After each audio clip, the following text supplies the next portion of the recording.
Yes, my old friend, I've come to talk with you again, because a vision softly creeping left its seeds while I was sleeping, and the vision that was planted in my brain still remains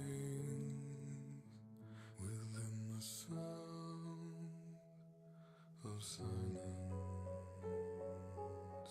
In restless dreams I walked alone,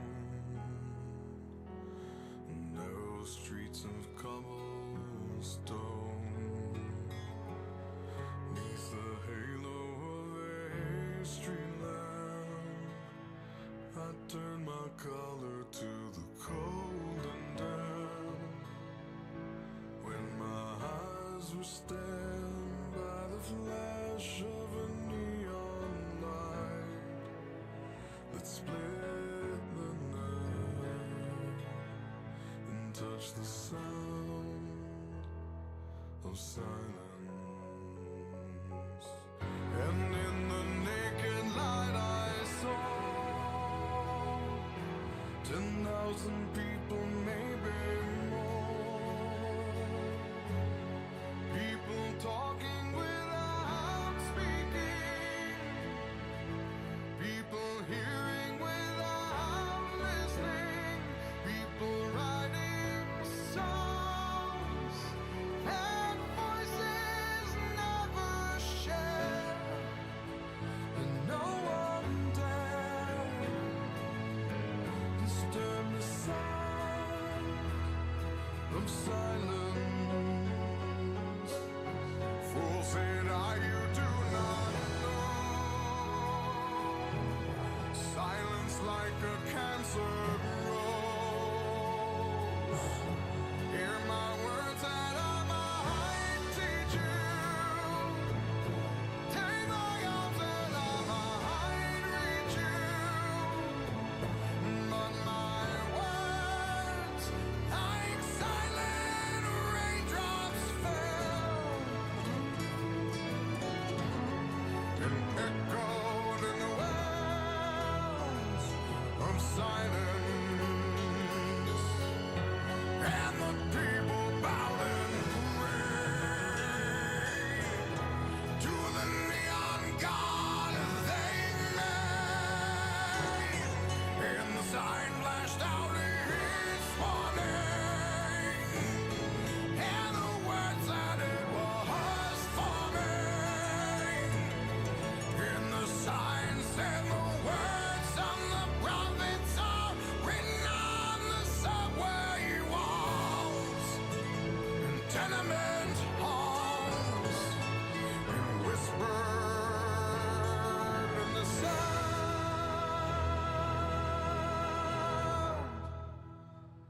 of silence.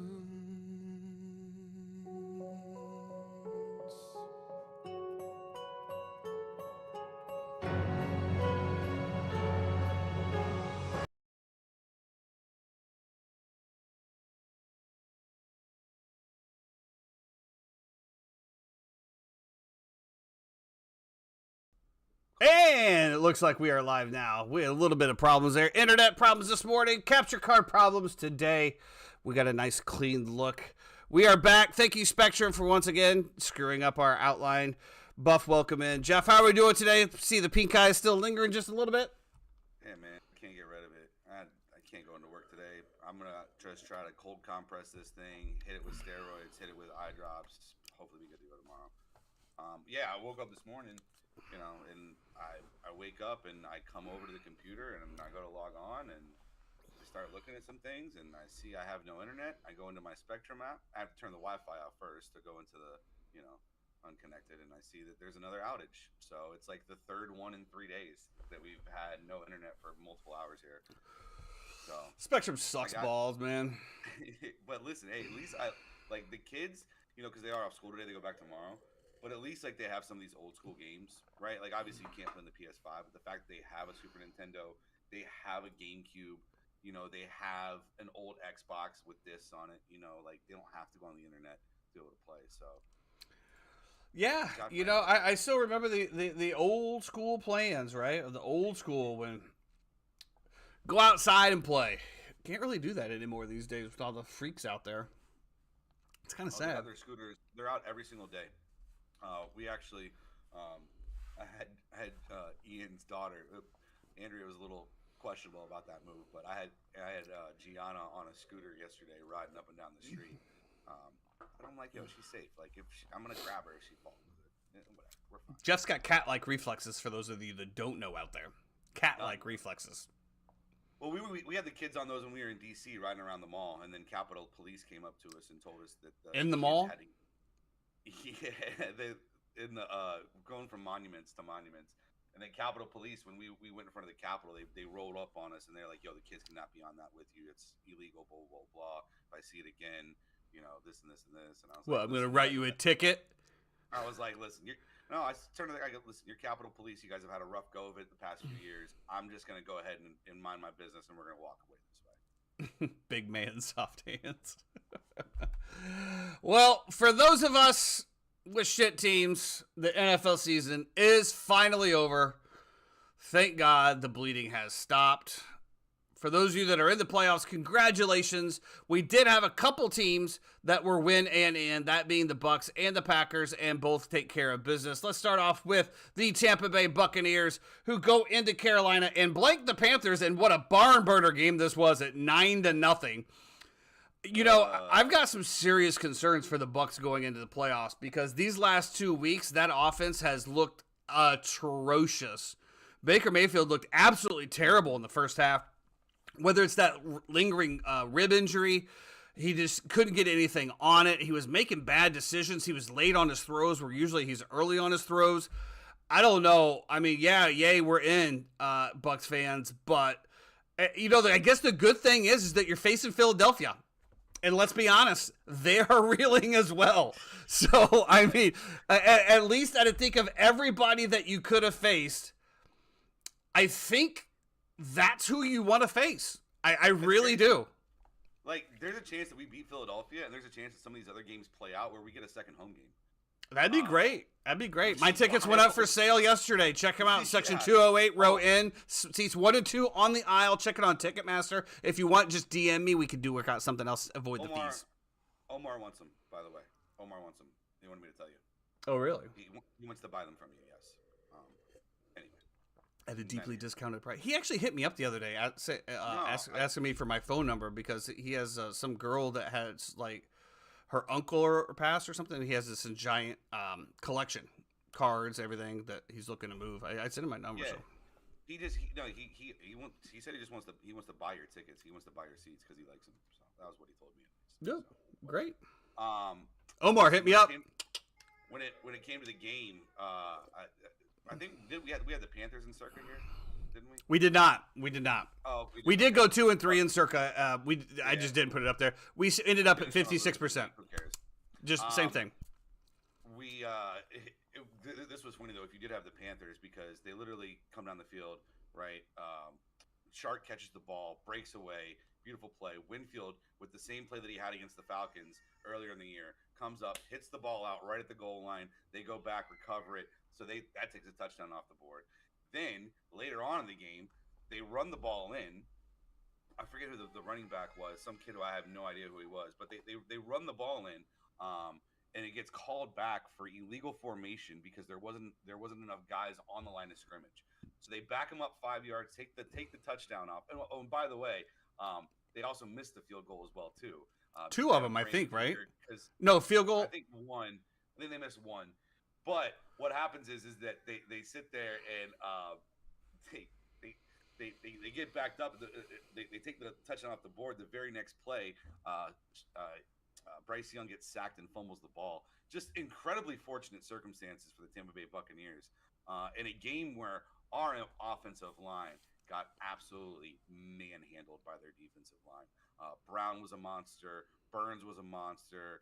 They played really really well on defense. Their defense is good. I think they're a top 5 hats defense. off to them. Hats off to them. Like they played out of their mind. It was really tough.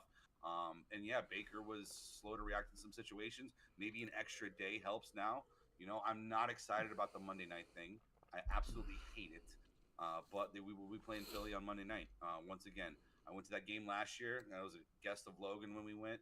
And got to sit around all the players and their families and stuff. And man, that was a miserable time to get drummed by the Cowboys in Brady's last game, and then have to drive back as well too. I gave up floor seats to the Bulls for that shit. It just that was tough, dude. That was tough. I was so pissed because you know we had to weigh it out, right? It was Brady's last game, right? So I mean. And to see what happened out there and to see the energy and everything, they just didn't feel like they were in it. But yeah, so Monday night, Cowboys fans too. It was like, of course, you know? Bucs are looking for every opportunity to cash in one ticket here, one last time. I will say this: obviously, all these Philly fans that I'm friends with, that I see at the bar, they all went to the Monday night game this past year. None of them are going to this game. They're like, tickets are way too expensive. We're not driving out there. Philly looks like shit right now. We're not going to the game. So, well, that's not very good for me. I don't know. Well, you got Omar. Omar wants to go regardless, and he wants your tickets. So yeah, I would try to take that avenue if you could. But I'm just saying there might not be as many Eagles fans as there were on that Monday night, or Cowboys fans as there were last year. And the Eagles are reeling, dude. 24-10. I kept on looking at that. So Giants. Yesterday. It was 24-0 at one point, and it wasn't close. Like it looks like they have quit. I don't want to say quit on Sirianni, but it's not good, man. The body language is terrible. Jalen Hurts, unfortunately his throwing finger was not broken. X-rays were negative on it, but it is still gonna hurt. AJ Brown goes down with the knee injury as well too. Devontae Smith had already missed the game. They will get DeAndre Swift back because he was sick, but there's some real problems, and I think it starts at the top with Nick Sirianni, in my opinion. I don't know. It was funny. It was funny watching the Eagles fans implode this morning on Twitter. Dude, you should have seen calling for Nick Sirianni's head when literally 5 weeks ago, 6 weeks ago, when they were 11-3 or whatever they were, still the best coach in the NFL. Yeah, and he's screaming at Chiefs fans, you know, walking off the field, you know, like tell them to suck it or whatever it was. I'm fine with that. That whole shtick has gotten old for me ever since the Colts last year when he's like, we did it for Frank Reich. I saw Colin Cowherd had to take on it where, like, look at Sirianni without Shane Steichen, who was the Indianapolis Colts this year, who did a phenomenal job with them, especially with losing his quarterback. That's not the same offense. We haven't seen the same offense all year. The defense hasn't been great this year as well, too, as we thought they were going to be. There's some problems there. So, Buff, I'm gonna need you to just stop. You need to quote your sources, or quit spitting that garble. Because there's no way. If anybody, it's going to be the Chargers or the Redskins.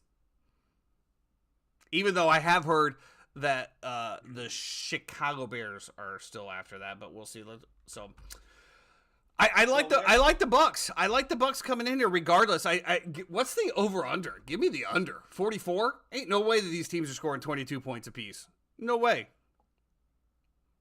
No. Yeah, I don't know. It's just because Philly's defense has been so bad. I mean, listen, the Bucs defense is pretty good, right? We're gonna say Bucs defense at times. That's my biggest question, man. Like, I mean, they've given up. I mean, is everybody gonna be healthy? I saw Jamel Dean was playing last week, or this week, I guess, whatever you want to call it. Yesterday, it's just I don't know, man. I like the Bucs here. I just don't know, man. Baker just does not look good. And I know that he's going to play no matter what. And as I said the other day, he should. But he will play to a point where he actually hinders his team. And I think with the way that Rachaad White is playing, I don't think you need that. I think you could just hand the ball off to Rachaad White and dink and dunk the shit out of the Philadelphia Eagles and still manhandle them. Especially if A.J. Brown is out, because then all you have to do is guard Devontae Smith and maybe Dallas Goedert. I mean, maybe, you know, the Bucs run game defense is pretty good as well. I mean, it's the secondary that's the issue. So if you knock out A.J. Brown off that that wide receiver core, I like it, man. I am nervous about I'm nervous about Baker. I was honestly kind of hoping at one point during the Panthers game that he would just get hit and go out, because I felt it's still at 9-0 or even 6-0. I felt like the Bucs had complete control over that after those two incidents that you previously mentioned, and I wanted him just to come out and get Kyle Trask some playoff type experience reps, because let's be honest, that wasn't like a playoff game. It was a win and in. That was a playoff game. And two, to not let Baker take another shot or something. But I mean, his ankle looked like shit. He was hobbling off the field every other play. I don't know, man. I mean, the kid's tough as nails, and obviously he knows that he has to stay in these games in order to get another contract and keep his football relevance. I just hope that it doesn't come to a point where it actually hinders the Tampa Bay Bucs. I mean, when we looked at the Baker Mayfield and the Kyle Trask situation, they always said that it was pretty even, but Baker had an edge, right? Well, if Baker doesn't have those feet, the ankle and his ribs, that edge is gone. And now you're headed into the playoffs. Like I said, they couldn't have drawn a better opponent for the week one of the playoffs. Yeah, somebody asked me what I thought the line would be last night, and I said, I think it'll open up at 2.5. And it opened up at 3. It's now been bet down to 2.5. I think the public will push that back. I think that you might even see a 3.5 by the end of it. So, but congratulations to Bucs, got her done, win it in. One team that we were talking about this too. Three divisions in a row. The only other team right now actively that has done that is the Kansas City Chiefs. So regardless of what you want to say, roster-wise construction, obviously the NFC South is not that much to brag about, but it is cool to have 3 division titles in a row. It's been a really good run, and even to do it without Brady, right? I thought was big for the guys this year. I think it's something they wanted to prove. I'd love to be in that division. It's kind of like being the ACC in college football. You don't want to play the Packers anymore? No, they fucking own me. 0-10. 0-10. Let's get into it. Packers had to win, and they're in, and they fucking did it. And, I wish I could say I was surprised. I wish I could.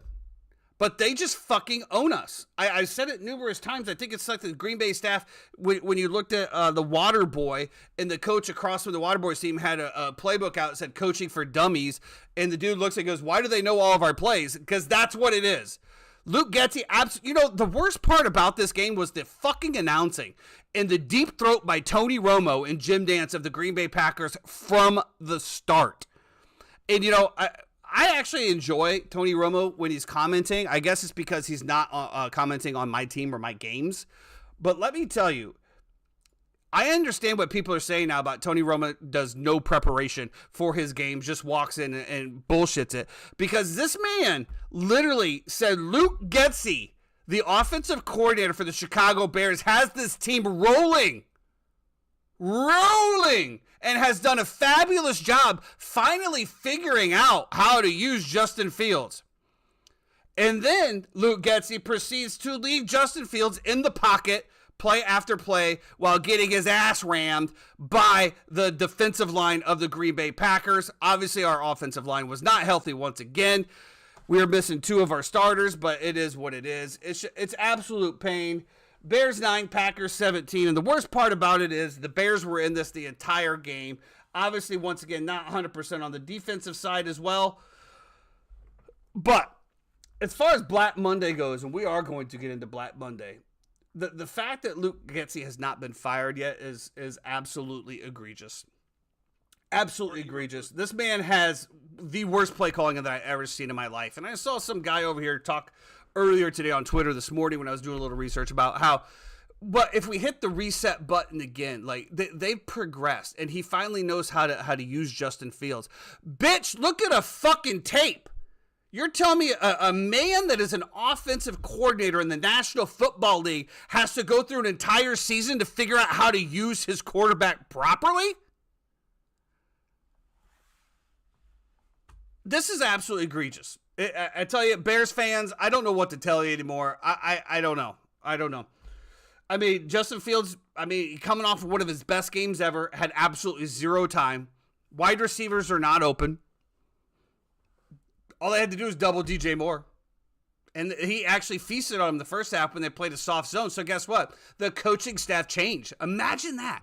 Imagine a coaching staff changing their play schemes and their calls based on what the offense does. So they go from a zone to a man-to-man. And guess what? That was it. C'est la vie. Bears cannot move the ball anymore. The run game was stifled from the start. The defensive line completely ate the offensive line for breakfast. And then I got to sit there and listen to Tony Romo talk about how fucking good Jordan Love and the Packers are and how good Luke Getsy is calling plays for the fucking Chicago Bears. It was egregious. I'm glad that I did not go out. I'm glad that I just stayed at home and fucking just soaked in my own misery. I don't even know what's next, Chicago Bears fans. You know, everything that's coming out is that Ryan Poles and Eberflus are doing their exit interviews today. And to me, Matt Eberflus should not be in a room with a player doing an exit interview.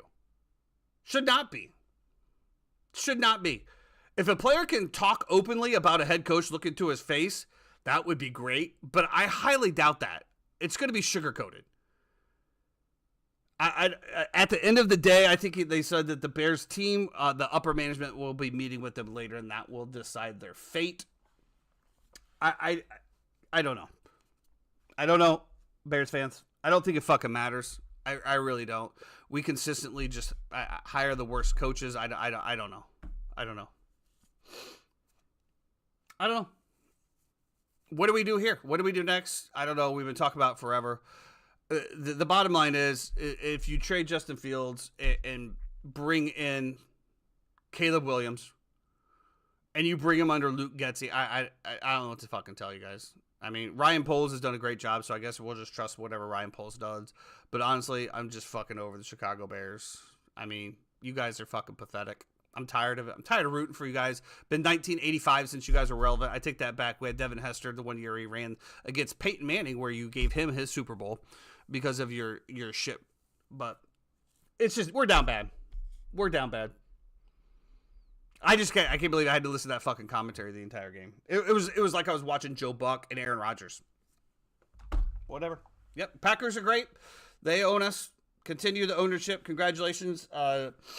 Green Bay Packers, I hope you fall and fucking break every bone in your body this week. Jordan Love was a magician last night. He didn't. What part of being a magician when fucking people are there's nobody around him with 10 yards?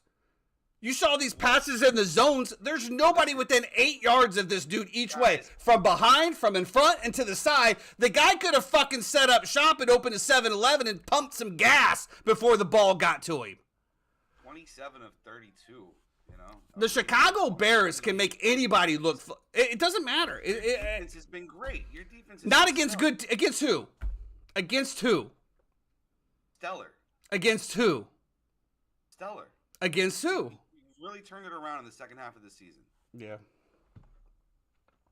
Great. I do want to say this. I thought Aaron Jones ran the ball well as well. It was nice to see him back after being disappearing all year as well. I think there's just a lot of questions in Chicago. And I don't know if anybody really has the correct answers for them. I thought it was disappointing to see Justin Fields say goodbye to the fan base after the game last night and thank them for everything. I didn't see that. It felt like, I don't know. It's a weird spot for the kid.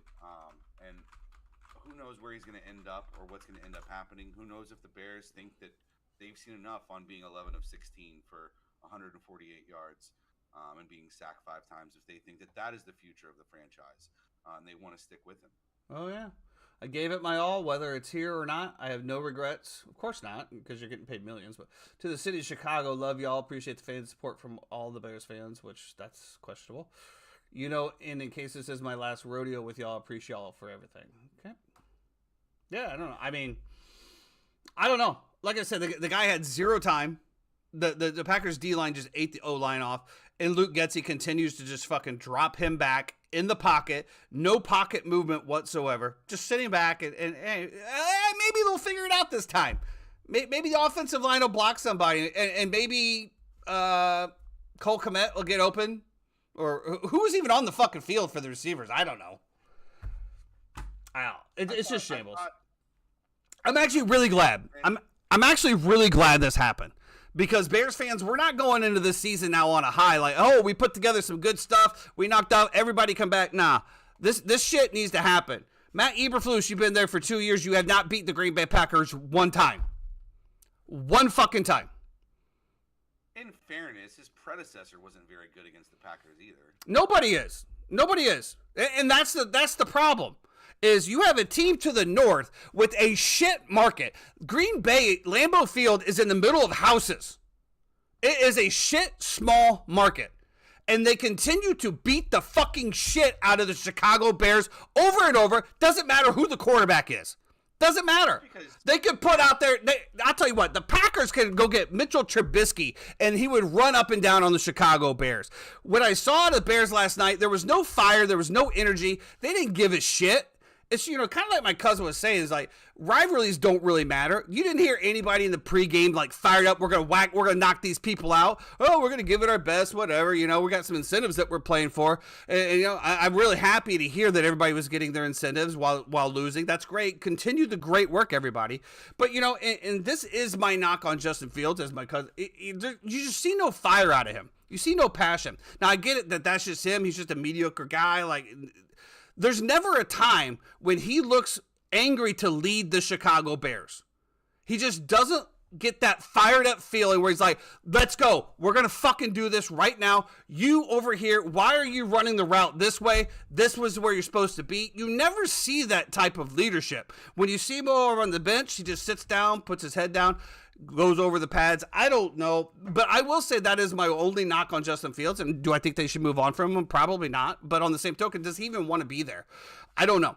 But that is my only thing when it comes to the leadership position of the quarterback is I don't see that grab him by the throat. This is what we're going to do. Why are you not running the route right? Why is the O-line not doing this? There's no fire. It's like, they could go over there and shoot his dog and he's going to be like, man, why'd you do that?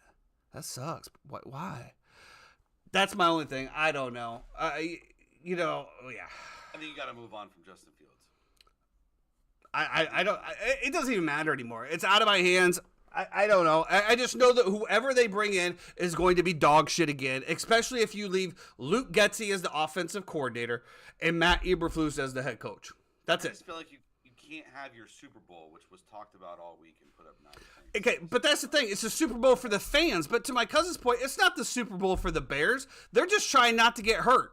They don't give a fuck.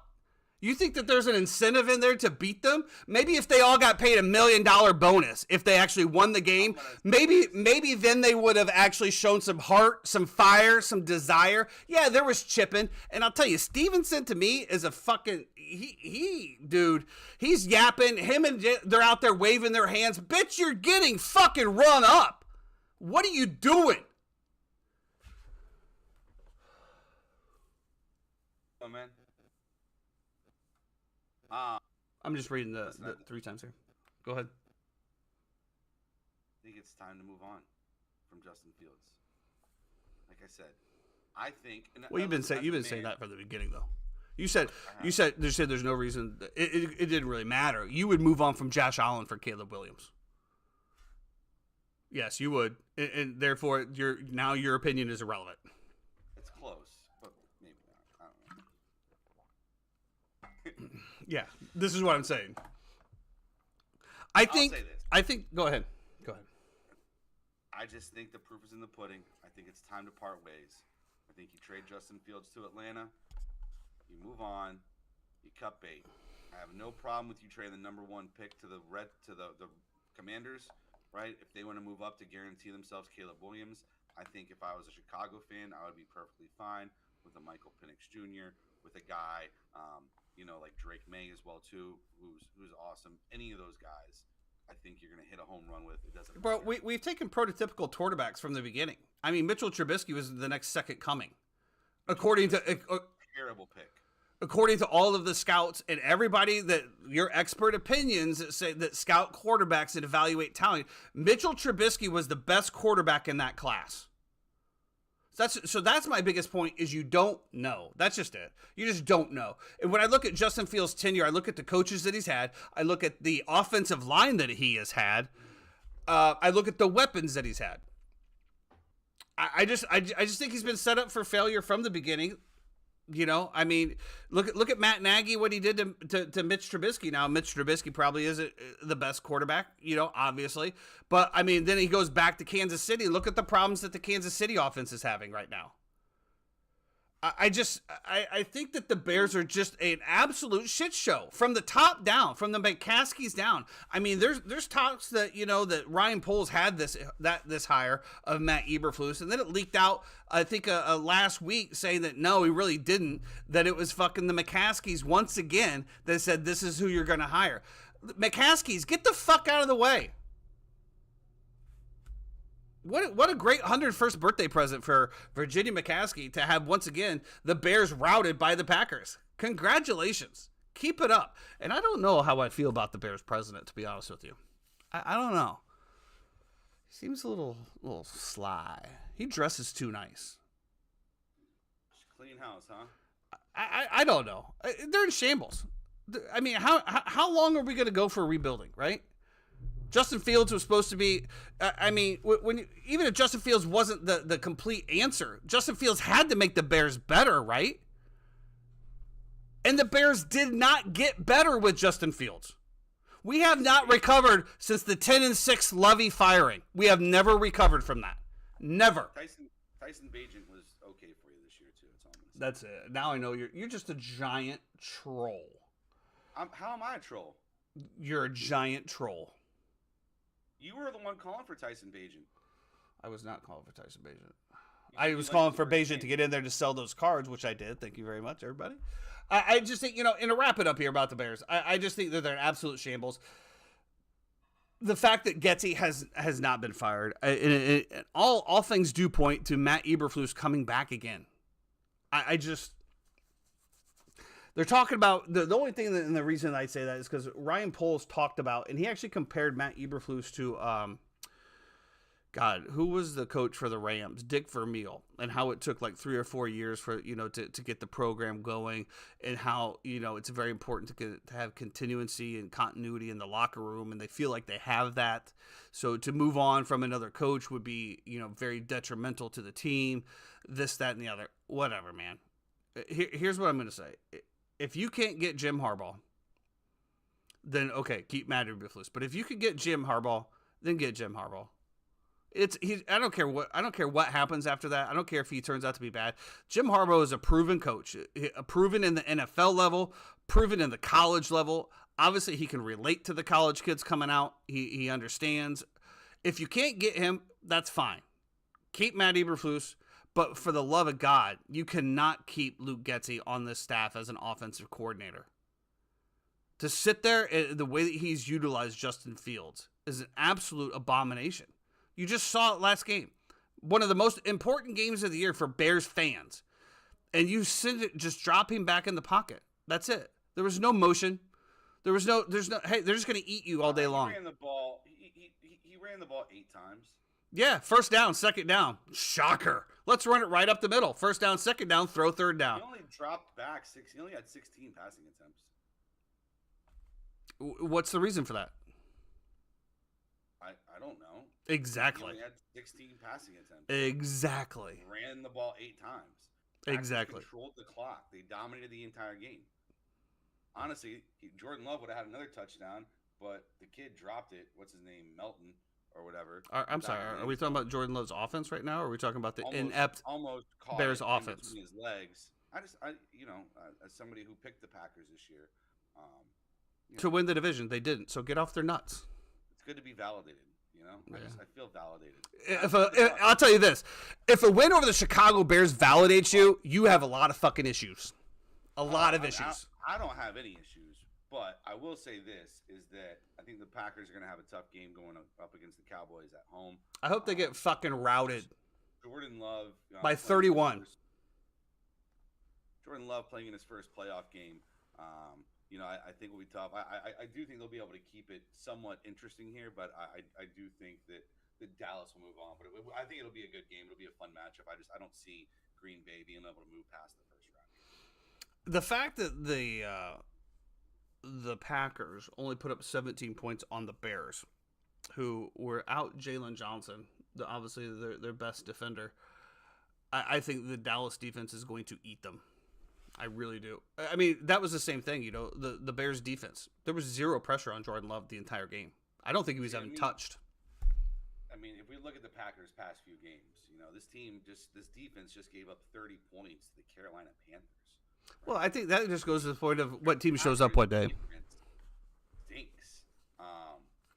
They're not good, So for me to then turn around and see only 9 points scored by, the Bears, I just think is incredibly bad. And that is what I'm talking about. The reflection of Luke Getsy to not be able to scheme to get around a poor defense. I mean, he just kept running the plays over and over all game long. There was no trick. There was nothing else other than the initial gameplay. You wanted like a double reverse with I wanted Justin Fields to get moved out of the pocket. If you're running man-to-man, you need to give him time so that your cross routes can separate.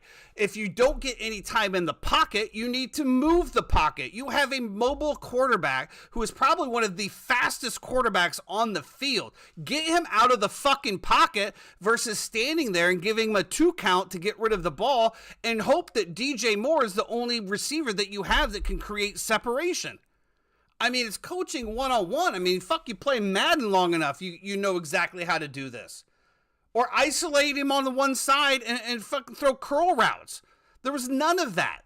There was no curl routes. There was no drag routes. You had offensive linemen going in there trying to block their best fucking rusher.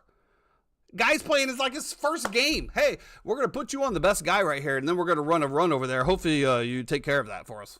And I'm all about the next man up mentality, but for the love of God, if it doesn't work, it doesn't work. You just kept running the same plays right up the gut every single time when your offensive line was getting smoked.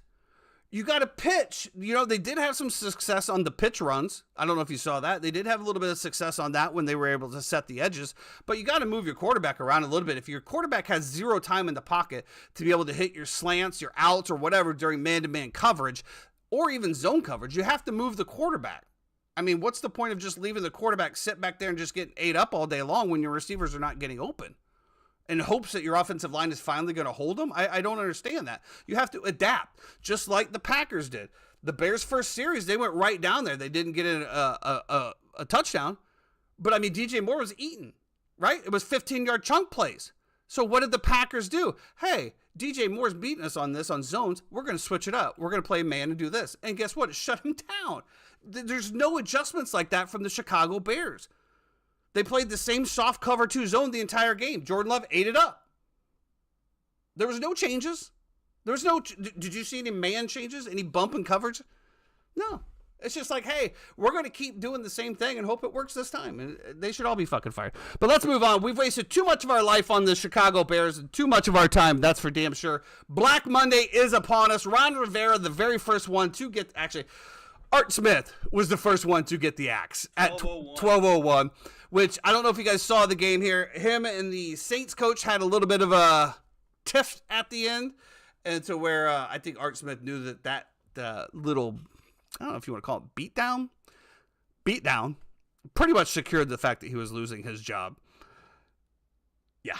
It was interesting to see as well too, right? Because it was competitive in the first half, and then obviously the Saints just absolutely storm away in the second half, and then the whole Jameis Winston thing happened, which was hilarious. They intercept a pass from Tyrann Mathieu, and if you watch the play break down, there's a defensive lineman, I don't know, 55 or maybe it's a linebacker, who's running with Tyrann Mathieu down the sideline. Tyrann Mathieu's about to go in and score a touchdown. He waves off one of the offensive linemen, telling him, like, yo, chill.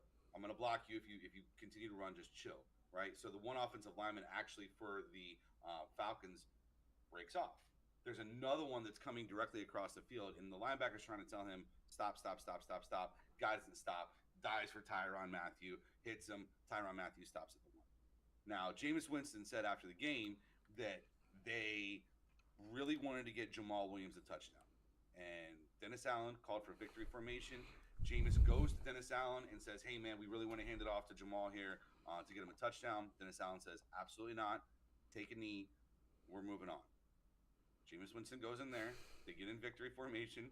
Jameis Winston hands the ball off to Jamal Williams, and he runs in for a touchdown. Then you saw Arthur Smith after the game go up to Dennis Allen and basically try to cuss Dennis Allen out. And I'm sure it's, he has his own shortcomings, let's just say, from Arthur Smith, constantly under the thumb and tutelage of Daddy, which was hilarious too. If you saw the segment that he got fired on the NFL Network, it was sponsored by FedEx. Arthur Smith's dad owns FedEx, so Arthur Smith's dad was sponsoring the segment that was firing his son. Absolutely fantastic. Can't make it up. Anyway, they get into it after the game. Jameis takes all the blame for it. If you have time, go look at the interviews with reporters after the game. It is definitely worth it. The Jameis interviews are always worth it anyway. But this one definitely is a national treasure, and he should be treated as such as well. God bless Jameis Winston. Always love you. But listen, Jameis is like, I'm here for my guys. And it's funny, when you hear teammates talk about Jameis, they're like, he is one of the best teammates I have ever had in football anywhere on any team, because he's that guy. And they all wanted this. You saw him when Jamal Williams came off the field. The entire team surrounded Jamal Williams. They were hugging him, hitting him. Was there an incentive or anything with this touchdown, or just? I think they just wanted to give it to him. I think. Did he not have any touchdowns throughout the year or something? I don't know. I don't think he had a touchdown that game, and I'm not sure if he had scored throughout the year. Honestly, Chad, if you're listening, can you just type it in the YouTube chat versus sit in the exact stuff we're talking about in the group chat? Chad's not listening. He's literally sending this as we go. As soon as we talked about Tampa Bay, he's bringing up the Tampa Bay line. Now that he brought 14 carries for 26 yards, and they got him the touchdown there at the end. Kendre Miller actually pretty much paced it a little bit more when it came to 13 for 73 and a touchdown. Well, that is the first one. Ron Rivera, Riverboat Ron, getting the axe in Washington, which Washington looks to be making some big moves going into, and I think this is what, when you talk about the Bears and how shambles the Bears are, the Washington whatever, they're already putting together big moves after one season. They're already hiring well-known GMs, scouts, people that have rebuilt programs from the ground up. Like, what's coming. And so I guess as a Washington fan, you got to look back and say, yeah, we suck. Riverboat Ron's gone. What's going to happen with Eric Bieniemy? I don't know. But you got to feel good about your ownership that has come out and said, look, Ron Rivera didn't work out. Plus, Ron Rivera is still with the old regime. He went through all of that. I'll tell you, say whatever you want about Ron Rivera and his coaching. That man went through a lot in Washington to deal with Dan Snyder, going through cancer, going through 3 name changes of the team. Like, that dude went through a lot. Yeah, but he's a dinosaur when it comes to coaching. He okay. I didn't say anything about his coaching. I'm talking about the environment that this dude is around. And you can say what the old dude of coaching and not changing anything, but you also have new coaches that are falling flat on their ass as well. So, I mean, it goes both ways. I think everybody agreed that Ron probably should have moved on. No big deal. We need to adapt. You should definitely be adapting, though, to, whatever's going on. If you're not growing, you're dying, just like stars, But I think you got to feel good for Washington here. I mean, looks like what the future strong. There are some serious ties from Washington to Caleb Williams as well, and Washington is holding on to that number 2 pick. Yeah, I mean, talk with our good friend David Gordon last night, who's actually flying out to DC, so safe travels to him and his lady heading up there. But he was telling me a lot about Caleb Williams and about he's from the area. DG knows a lot of guys. He grew up with Dominique Foxworth and. There's a lot of insight that we were talking about, and he was giving me into Caleb Williams about how he's been connected to the franchise for a long time. I think it's kind of like his dream to play there and bring them a Super Bowl. They got the number 2 pick now. Let's see what the Bears do with number 1. You're in position to do it. Does the NFL guy? I mean, if you look at the storylines, right, for Wild Card Weekend already, they're really truly incredible, right? I mean. Besides the Bucs and Eagles, right? The other games that you have that are going on, just the storylines are fantastic. So is the NFL scripted? Is the NFL, not? Who knows? That was Jamal Williams' first touchdown of the season, by the way. Good. So I get it now. Good. Yeah. Good. Whatever, dude. Like, don't take yourself so seriously, Arthur Smith. Go fuck yourself. Honestly. Yeah, I've always been. If you don't want people to run it up on you, don't let them. That's always been my thing. Looks like our internet here at the house is also having issues. Looks like we're dropping a shit ton of rate. So Hopefully, I apologize if it's lagging on your end. I tell you, Spectrum, just keep it up the great work, guys. Keep it up the great work. God's work out here. And Listen, with the Ron Rivera thing is interesting. I've heard a couple guys that are already talking about interviewing. They did bring in Bob Meyer as well too, to just kind of help out in the front office, who was formerly with the Golden State Warriors. And I know this isn't basketball, this is football, but when you're running a front office, success is paramount and key. And he has experience in doing that. And so he spent a year in television after leaving the Warriors, and now he will move on to some kind of a role in DC. It's nice to see them taking shit seriously and making a splash.